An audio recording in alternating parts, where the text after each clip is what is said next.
रायगडच्या पालकमंत्री पदावरून महायुतीमध्ये वादाचा शिमगा बघायला मिळतोय।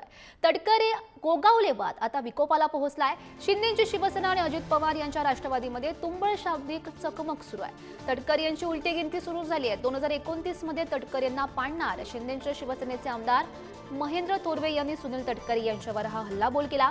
रायगडमध्ये सुनील तटकरे यांचा लवलेश ठेवणार नाही, शिंदेचे आमदार महेंद्र दळवी यांनीही इशारा दिला। रायगडच्या पवित्र भूमीमध्ये मुघलांच्या औलादी बरायला लागल्यात। अजित पवार यांच्या राष्ट्रवादीचे नेते आनंद परांजपे यांचा हा पलटवार, तर सुनील तटकरे यांच्या भरत गोगावलेवरील नॅपकिन नकलेवरून सुद्धा दोनही पक्षांमध्ये शाब्दिक वॉर बघायला मिळालं।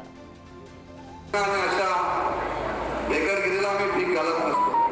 काय सत्तेचा माज दाखवायचा आहे तो दाखवा। रुमाल खांद्यावर घेता काय?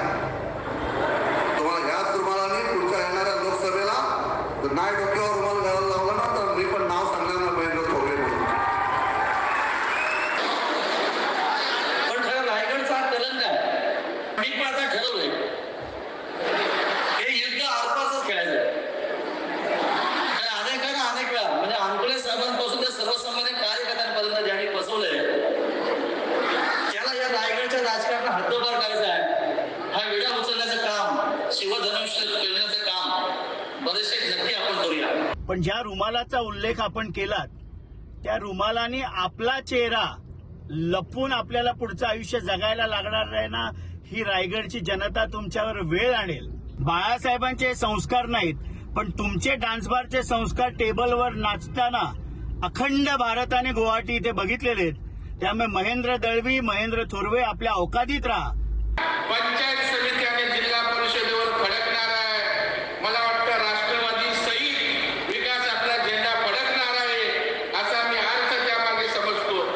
परंतु राष्ट्रवादी नसलं तरी भारतीय जनता पार्टी भरत शेठ आणि शिवसेनेच्या सोबत या रायगड जिल्ह्यामध्ये निश्चितपणे असेल। रायगड ताट मानेने उभा आहे तसा माझा भरत शेठ सुद्धा कोणासमोर झुकलेला नाही। हा सुद्धा ताट मानेने आजही उभा आहे, कधी सुतारवाडीला गेलेला नाही। तर पालकमंत्रीच्या म्हणून सुतारवाडीला गेलेला नाही आमचा भविष्य, आणि कधी जाणार नाही कारण आम्ही शिवसैनिक आहोत। आमच्या नसा नसा बाळासाहेबांच्या विचारांचं रक्त मत आहे।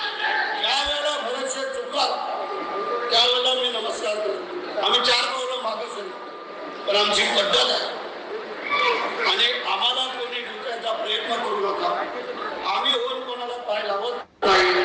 चुकून पाय लागला तर त्याला मी नमस्कार करतो, कारण आमच्या आई वडिलांनी आम्हाला काही शिकून दिले। तुमचं नाव कशाने जोडलं गेले? बरबाडलेला भ्रष्टाचारी म्हणून सुनील तटकरेंचं नाव जोडलं गेले। जाहीरपणे मी या ठिकाणी सांगतोय, सुनील तटकरेंनी आमच्या समोर बसावं। त्यांनी केलेले भ्रष्टाचार मी समोर उभे करतो, मग त्यांनी सांगावं।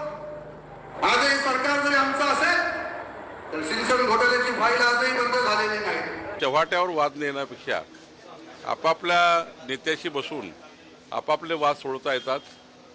जाहीर वक्तव्य करणे महायुतीमध्ये काही योग्य नाही। माझा सल्ला द्यायची काही फार मी एवढा मोठा नाही आहे की मी कुठल्या पक्षाला सल्ला देईन, पण एक महायुती म्हणून जर भारतीय जनता पार्टी प्रमुख पक्ष म्हणून जे आता रस्त्यावर जे वाद काही होतात ते न होता आपापल्या नेतृत्वाशी बोलून वाद संपवले पाहिजे।